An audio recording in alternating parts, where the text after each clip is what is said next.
I work in the Isle of Barra, but prior to this I used to work in J Division in Lothian and Borders. I've been here since October, so I've been here about 10 months. I've only been a police constable for 4 years, so I'm quite new to the job. Not the main reason why I joined Police Scotland, but one of the reasons why Police Scotland is so good is it does afford you the opportunity to travel, to go to places that you maybe wouldn't be able to go to in any other job. There's not that many jobs on Barra on these kind of remote places, but obviously they always need cops. And an application went up online for the Western Isles, and I just thought, why not? We cover Barra and Battersea, so Battersea is a separate island but is connected to Barra via causeway. There's about 1,200 in total between Barra and Battersea. It's quite spaced out, so that the biggest probably township I would say is Castle Bay, which is where I stay, but that's where the police station is, it's where the school is, it's the co-op's there. It's a kind of mixed Gaelic community, so Gaelic's still a major part of life here. I don't speak Gaelic in any way, shape or form. I think I know 2 words. That's not something that has ever been an issue. I mean, I think the pros are this.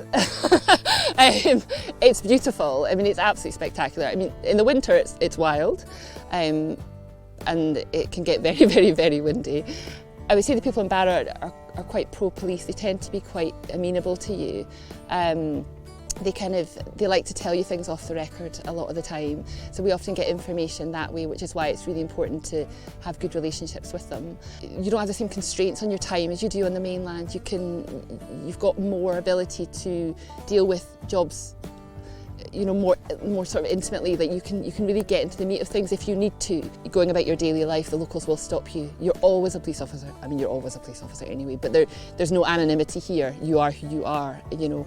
It's very easy to look at it and think it's paradise, you know, or we call it paradise, but because it is absolutely stunning. But there are days where it's really, really difficult. And even in the time that I've been here in the 10 months, although we don't have that many sort of full-on dynamic incidents, I have had maybe 3 or 4. So because we're so isolated, when things are difficult, they can be really difficult.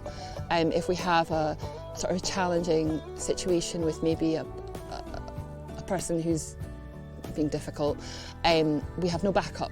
There is no one to help us. I mean, for me, I'm quite an active person, and I love the sea. I love the water, and the water sports here are amazing. I have a paddle board.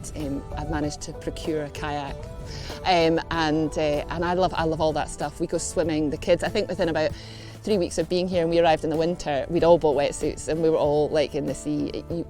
The kids talk about the day that we were swimming and there was snow on the beach, you know, and those kind of things. I mean, they're never going to get that, you know, anywhere else. It's just so, and it's just so quiet. Like, you can go to the beach and there's nobody there, and it's the height of summer, and, you know, it's just beautiful. I would say that if you're looking for old style community policing, this is the place for you, because it is like going back 40 years. You know, the way that we manage, the way that we kind of deal with the community, just the interaction that you have it's just the way it used to be. If you have a family, if that's your dynamic, it is absolutely amazing. Especially if your children my children are 12, 10 and 8, so they're relatively young, and it's just a fabulous place to bring up children, absolutely fabulous. If you're single, it's maybe a little bit harder because it can get very lonely. But if you like your sports and you're into all that stuff, then it's absolutely the place for you as well. But yeah, I mean, it's an amazing place to live, genuinely. Yeah, do it, but not this job. I genuinely would be absolutely devastated to leave. I don't think I could go back, ever. You can't make me.